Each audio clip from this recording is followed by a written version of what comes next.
Je vous invite donc à ouvrir la parole de Dieu dans l'évangile de Matthieu, chapitre 17, verset 24. Bien des choses que l'on va voir en substance ont déjà été apportées au travers de la présentation faite aux enfants, des dons spirituels et des chants. Du coup, j'ai peut-être bien moins à dire. Matthieu, chapitre 17, verset 24, récit tout à fait particulier. Mais attention au récit particulier dans la parole de Dieu. Il y a certainement des choses particulières aussi que Dieu veut nous adresser au travers de cela. Lorsqu'ils arrivèrent à Capernaum, Capernaum c'est au-dessus de la mer de Galilée, du lac de Galilée là-haut. Ceux qui percevaient les 2 drachmes s'adressèrent à Pierre et lui dirent « Votre maître ne paie-t-il pas les 2 drachmes ?» « Oui, dit-il. » Et quand il fut entré dans la maison, Jésus le prévint et dit « Que t'en semble, Simon ?» c'est-à-dire Pierre. « Les rois de la terre, de qui perçoivent-ils des tributs ou des impôts ?» En fait, c'est l'impôt annuel pour les Juifs, pour le temple. « De leurs fils ou des étrangers ?» Il dit des étrangers. Et Jésus lui répondit « Les fils en sont donc exempts.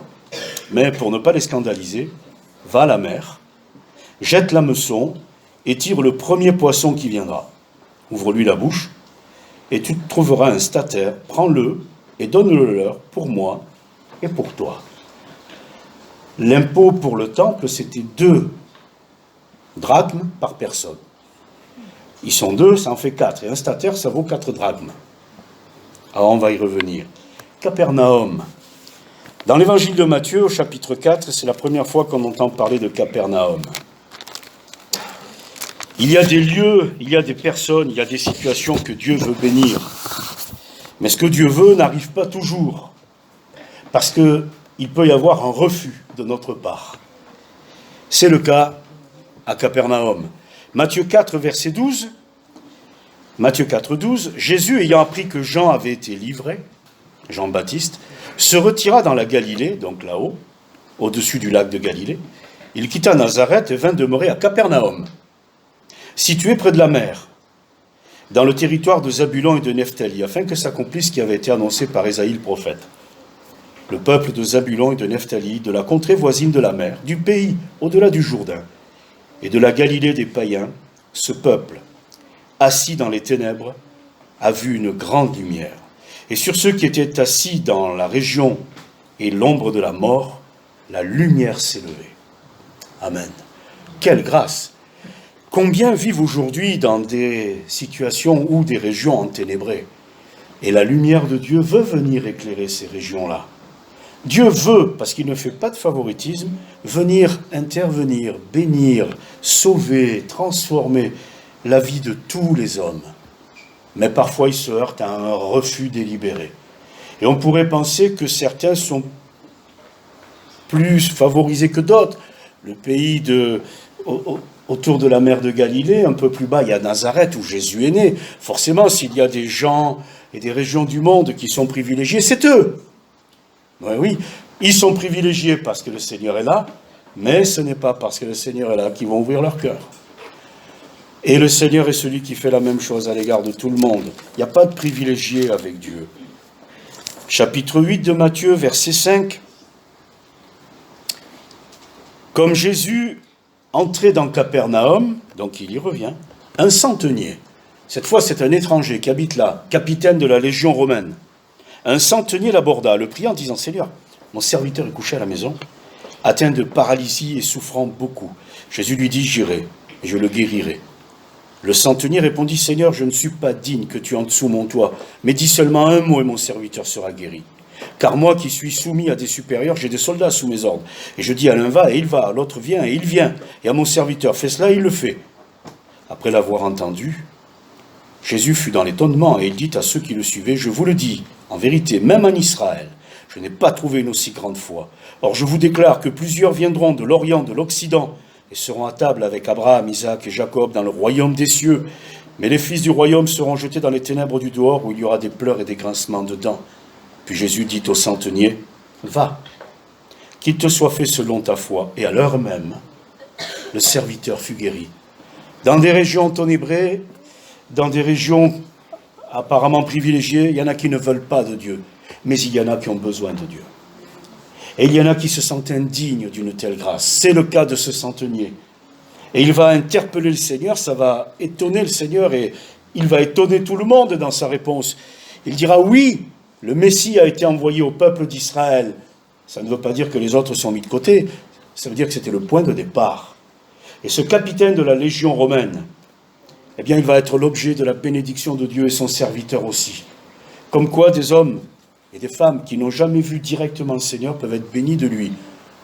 Le serviteur, il est paralysé, souffrant beaucoup. Il n'a pas vu le Seigneur. Mais ce n'est pas un empêchement. Mes yeux physiques ne voient pas Dieu pour le moment, mais ce n'est pas un empêchement. Il est là et il veut agir dans nos vies. Troisième fois qu'on entend parler de Capernaum, Matthieu 11, verset 20. Matthieu 11, verset 20. Alors il se mit à faire des reproches aux villes dans lesquelles avaient eu lieu la plupart de ces miracles parce qu'elles ne s'étaient pas repenties. Malheur à toi, Chorazine, malheur à toi, Bethsaïda. Car si les miracles qui ont été faits au milieu de vous avaient été faits dans Tyr et dans Sidon, il y a longtemps qu'elles se seraient repenties en prenant le sac et la cendre. C'est pourquoi je vous le dis, au jour du jugement, Tyr et Sidon seront traités moins rigoureusement que vous. Et toi, Capernaum, seras-tu élevé jusqu'au ciel? Non. Tu seras baissé jusqu'au séjour des morts. Car si les miracles qui ont été faits au milieu de toi avaient été faits dans Sodome, elles subsisteraient encore aujourd'hui. C'est pourquoi je vous le dis, au jour du jugement, le pays de Sodome sera traité moins rigoureusement que toi. Surprenant, Capernaum. Capernaum signifie couverture de consolation. Autant Dieu veut bénir, autant il peut y avoir de l'opposition dans les cœurs et du refus délibéré. Et à un moment donné, on ne peut pas se permettre en permanence de s'opposer à Dieu sans prendre le risque d'entendre un jour cette parole, puisque tu ne veux pas de moi, tu n'entreras pas dans mon ciel de gloire. Mais c'est délibéré. Mais d'autres qui ne cherchaient pas, qui ne méritaient pas, qui se sentaient indignes, ont été visités d'en haut. Et avec leur indignité et leur faiblesse, ils ont dit « Seigneur, souviens-toi de moi. Je te le dis aujourd'hui, tu seras avec moi. » La grâce de Dieu, elle est pour tout le monde, mais on ne peut pas s'amuser. Avec la patience de Dieu, elle a un terme, et un jour, les choses s'arrêtent. Alors Jésus revient à Capernaum. Quatrième fois qu'il revient à Capernaum. On sait qui il est. Il a fait des miracles. Ça se sait au point que même les étrangers sont venus au travers du capitaine de la Légion l'interpeller. Alors il revient. Et la seule chose qu'on lui dit à la quatrième fois où il revient, c'est votre maître ne paie pas l'impôt au temple. Il s'adresse à Pierre. Ils ne vont pas s'adresser à Jésus directement. Et ça, c'est le propre des hommes religieux. Ils vont toujours s'adresser à Pierre. C'est vrai encore aujourd'hui. Si vous voyez ce que je veux dire, mais il faut aller de l'autre côté de la Méditerranée. Les vrais croyants ne s'adressent pas à Pierre, s'adressent à Dieu. Jésus est là, il s'appelle Emmanuel, Dieu avec nous. Pourquoi s'adresser à Pierre? Aucun croyant de l'Ancien Testament n'a jamais prié les prophètes morts. Pourquoi s'adresser aux saints qui sont morts?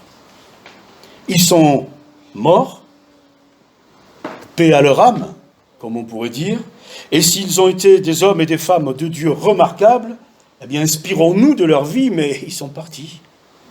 Nous sommes là, Dieu est là, tous ceux qui nous ont précédés sont partis. Combien de croyants aujourd'hui prient les morts?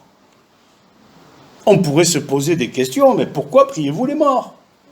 Parce qu'on pense qu'ils peuvent intercéder pour nous auprès de Dieu. Mais quand vous lisez les Écritures, le Seigneur n'y a jamais dit qu'il y avait d'intermédiaires. Nous, on a rajouté des intermédiaires.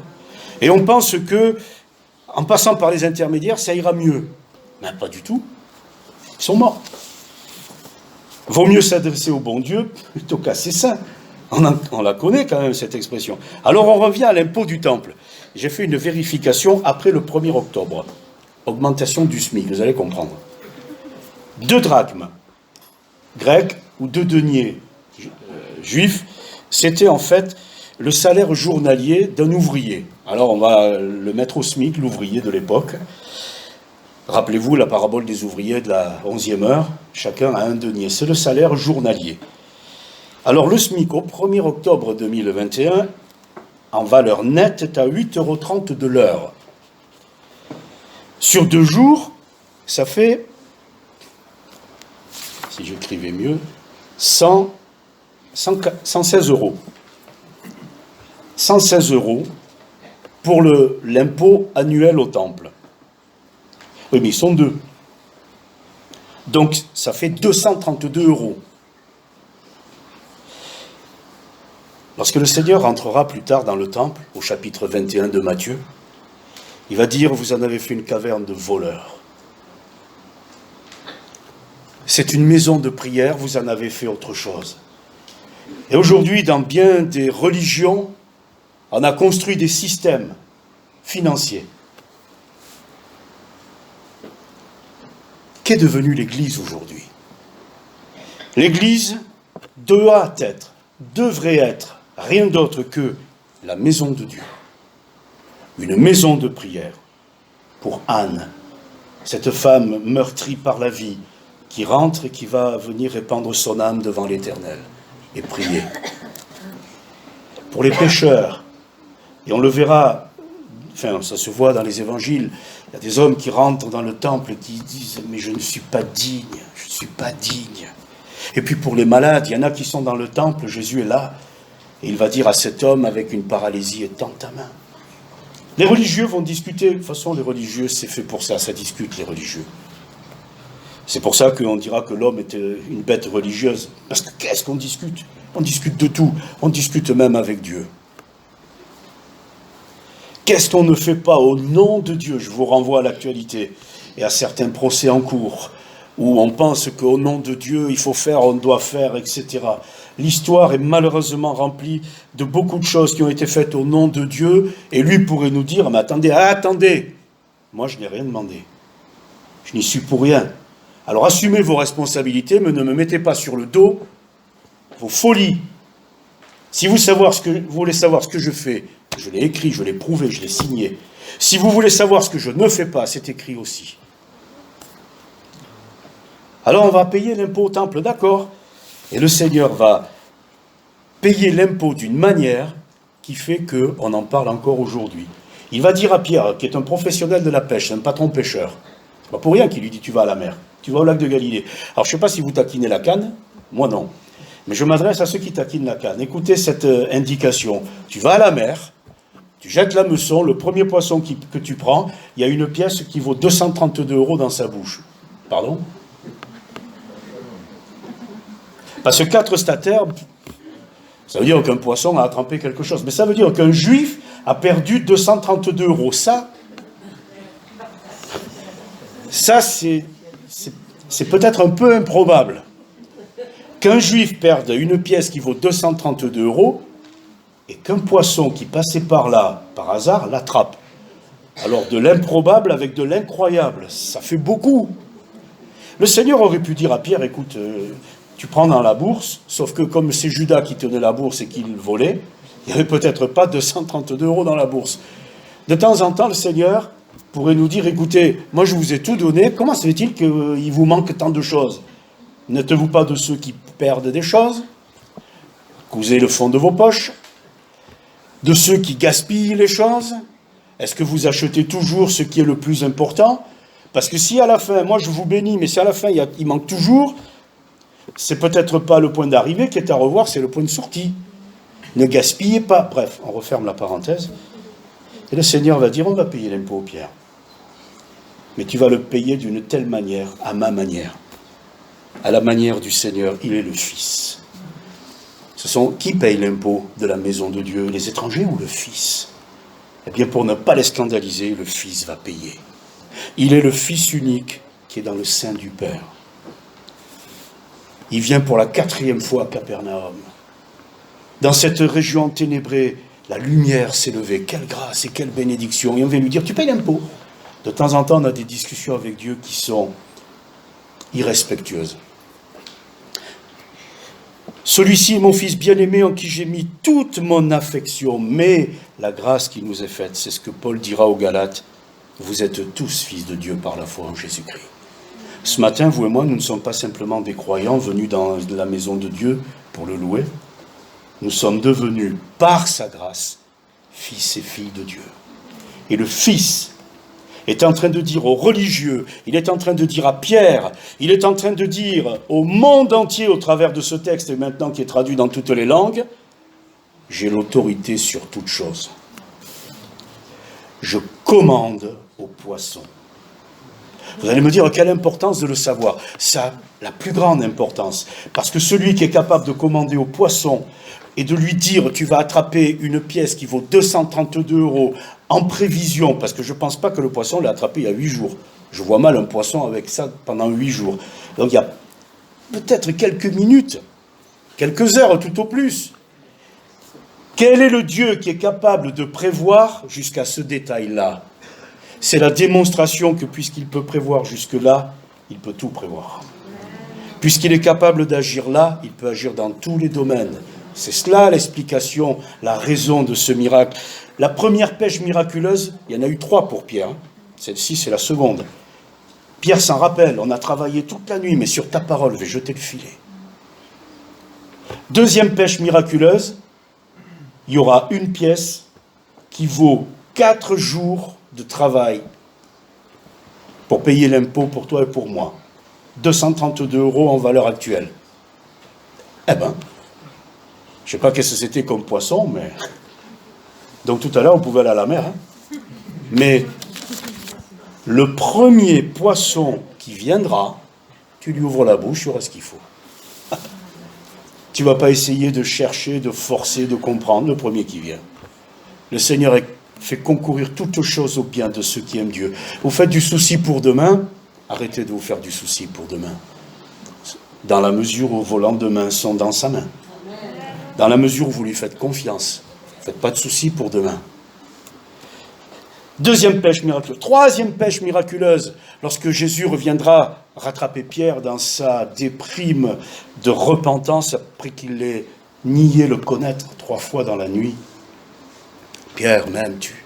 Mais avant de s'adresser à lui, Jésus lui dit, enfant, n'avez-vous rien pris? Ça commence à revenir. Non, on n'a rien pris. Jetez le filet du côté droit de la barque. Non seulement il dirige les poissons, mais il les dirige là où on jette le filet. Il dirige le poisson qui attrape une pièce qui vaut 232 €. Il faudra s'en rappeler de celle-là. Vous avez un problème avec les impôts, vous inquiétez pas. Faites confiance en Dieu. Vous avez un problème avec la justice, priez. Dieu interviendra dans quelques domaines que ce soit. Mais maintenant, vous allez progresser dans la foi. Tu vas jeter le filet du côté droit de la barque. Pourquoi du côté droit cette fois-ci? Parce que le Seigneur veut que Pierre et les autres progressent dans l'obéissance. C'est pas que je ne suis pas capable de faire venir les poissons du côté gauche. Que personne, s'il vous plaît, n'arrive à poser cette question. Parce que la question, c'est pas envers moi qu'elle doit être posée. Moi, je suis capable de les amener, la preuve année, là où il faut, avec ce qu'il faut, même dans la bouche. Mais la question, elle est pour vous. Est-ce que vous êtes capable aujourd'hui, après m'avoir renié, pour toi, Pierre, les autres, après avoir escapé, comme on dit, oui, parce que quand il donne sa vie sur la croix, qui c'est qui reste? L'apôtre Jean. Alors, est-ce que vous êtes capable maintenant de m'obéir plus qu'avant? Mieux qu'avant? Est-ce que obéir à Dieu, ça veut dire quoi? Ça veut dire progresser dans la foi, hein, c'est ça, hein? Est-ce que vous êtes capable de me faire plus confiance qu'avant? Vous voulez grandir dans la foi? Ça passe par une obéissance plus forte encore, plus précise encore. C'est-à-dire, quand je ne sais pas, quand je ne comprends pas, j'ignore comment il va agir, je lui fais encore confiance, c'est là que je progresse. Autrement dit, moins je maîtrise les choses, plus je peux faire confiance à Dieu. Mais n'oubliez pas que ça va de pair. Quand je maîtrise tout, je n'ai pas besoin de Dieu. Quand je ne maîtrise rien, j'ai totalement besoin de Dieu. Alors ne soyons pas gênés de temps en temps de dire aïe aïe aïe aïe, c'est comme si je marchais sur l'eau. Oui, mais Pierre n'a pas coulé au début. On peut marcher avec Dieu et vivre de belles choses.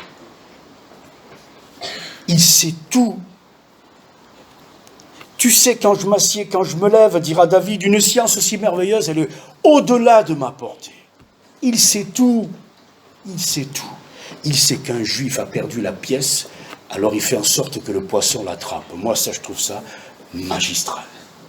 Je ne sais pas vous, moi je me dis, waouh, Seigneur, tu connais les cheveux, même vos cheveux sont tous comptés. Moi, ça me fait poser une question, et ça sert à quoi? De savoir ce matin, vous et moi, combien on a de cheveux sur la tête. Alors peut-être que pour certains, c'est plus rapide que pour d'autres. Mais, je le dis parce que je voyais que ça allait venir. Hein.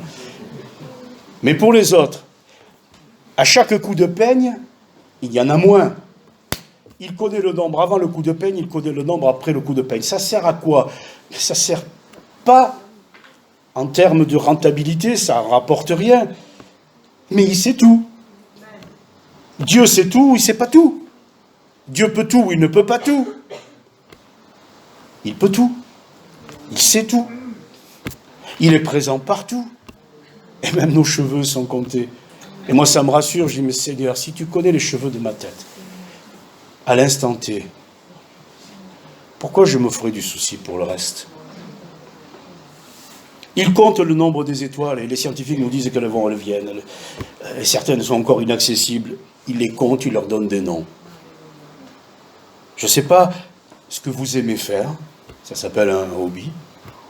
Même mon Dieu aime compter les étoiles. C'est bien, hein? Et il leur donne à toutes des noms. Regarde alors si je suis sur une mauvaise voie, toi qui sais tout, toi qui connais tout, toi qui prévois tout. Regarde si je suis sur une mauvaise voie et conduis-moi sur la voie de l'éternité.